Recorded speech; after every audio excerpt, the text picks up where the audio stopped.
Dodge cars have ruled the industry. The 1931 Dodge Coupe cost $19,000, and that came with super advanced configurations including a 118-inch wheelbase. The Dodge Silver Challenger comes at the base price of $2,466 and with the innumerable features that you will crave for this car. Yes, you heard right. In today's video, we're going to talk about 8 such old Dodge cars that time forgot. So stay with us to find out which one you would like the most. And let's get started. At number 8, the 1931 Dodge Coupe. In the 1930s, Ford produced a staggering 555,135 automobiles compared to just 47,200 produced by Dodge. At the time, Dodge was a division of the Chrysler Corporation, similar to General Motors in that it was positioned in the lineup between DeSoto and Chrysler. In 1931, Dodge produced 4 different models. The Series DD has a 109-inch wheelbase and a 190 cubic inch engine producing 60 horsepower. The Series DH features a 211 cubic inch engine that produced 67 horsepower and a 114-inch wheelbase. The Series DC shared the DH's 114-inch wheelbase and had 221 cubic inch engine that produced 75 horsepower. And finally, the most potent and roomy vehicle was the Series DG, which had a 240 cubic inch engine with 84 horsepower and a 118-inch wheelbase. For Dodge, 1931 was a crucial year. For the first time, the cars were simply branded Dodge rather than Dodge Brothers. Along with these noteworthy advancements, this year beat Ford by a year with the introduction of a 4-wheel hydraulic brakes and the first usage of an overdrive transmission. These developments enhanced safety, performance, and fuel economy. Number 7, the 1957 Dodge Custom Royal. Car culture was exploding in the late 1950s, sparked by the Ford Thunderbird, the Tri-5 Chevy, the Corvette, and the first Chrysler Hemi vehicles. However, one treasure that hasn't gotten enough attention is the 1957 Dodge Custom Royal. In that year, Dodge changed its reputation as a car for old people to that of a longer, lower, and broader svelte vehicle. At a Texas auction in 2021, Mopar specialist Steve Magnet had discovered a beautifully restored 1957 Dodge Custom Royal from the late John Haney's estate. It sold for a whopping $1,265. Steve pointed out a few of this car's unique characteristics. For example, 1957 marked the introduction of Chrysler's renowned torsion bar front suspension to Dodge, which improved handling and provided a smoother ride. This model also marked the beginning of Chrysler's Virgil Exner styling era, with jet age-inspired design elements. The addition of quad headlights was one of the most intriguing features. Although most states deemed these 4 headlight sets excessively bright and theoretically illegal at the time, Dodge came up with a really smart solution.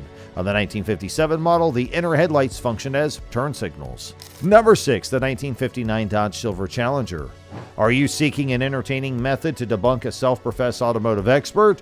When was the first Dodge Challenger manufactured? Ask them that. The majority will undoubtedly state 1969 for the 1970 model. However, they're incorrect.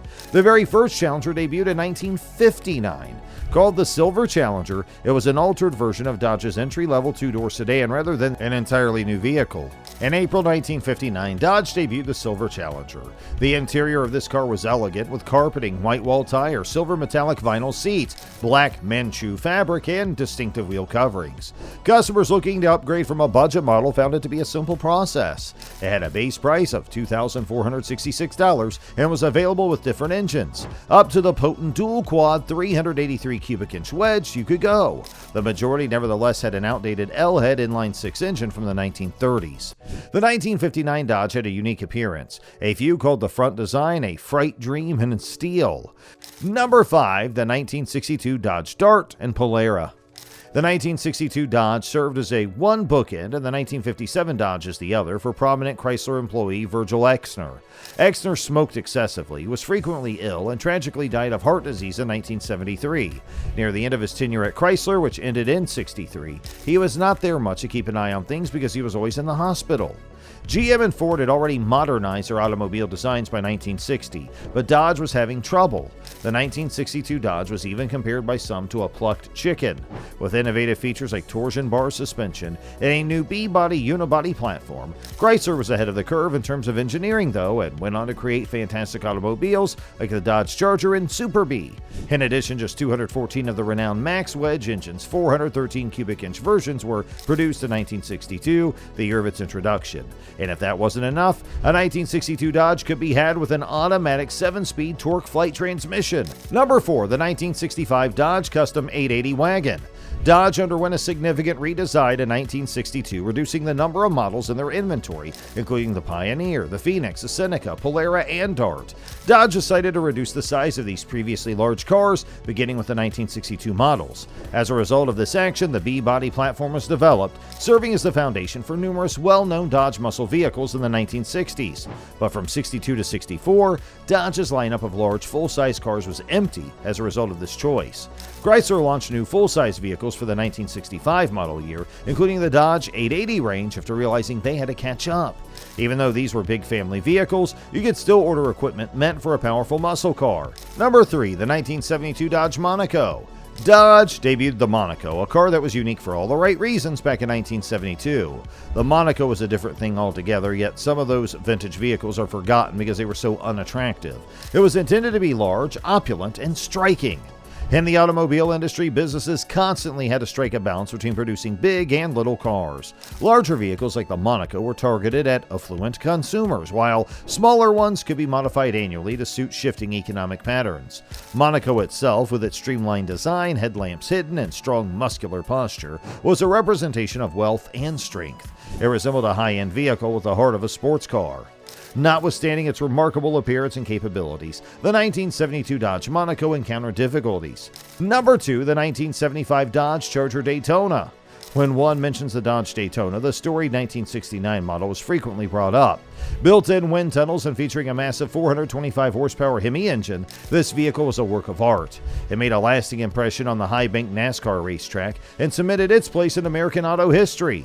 This one was a home run for Dodge. Subsequently, the choice arose regarding how to leverage this achievement. The solution was straightforward: maintain the momentum by continuing to brand more cars with the Daytona name. But not every Daytona was made equally.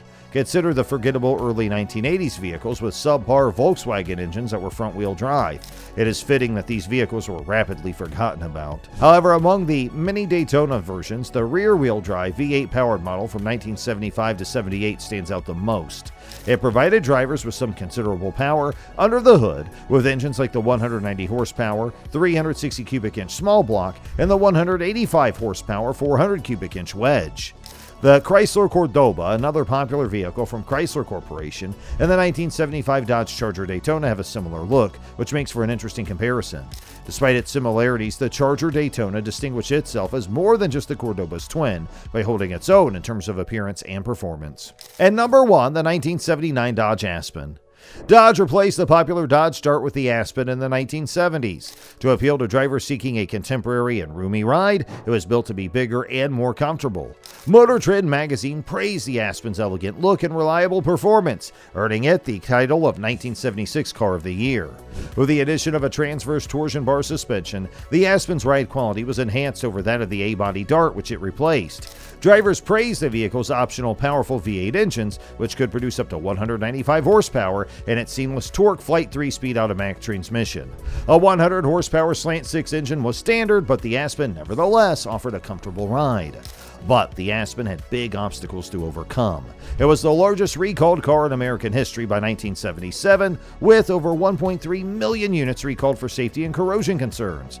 So which of these cars would you like to own? Let us know in the comments below, and if you enjoyed today's video, don't forget to like, share, and subscribe.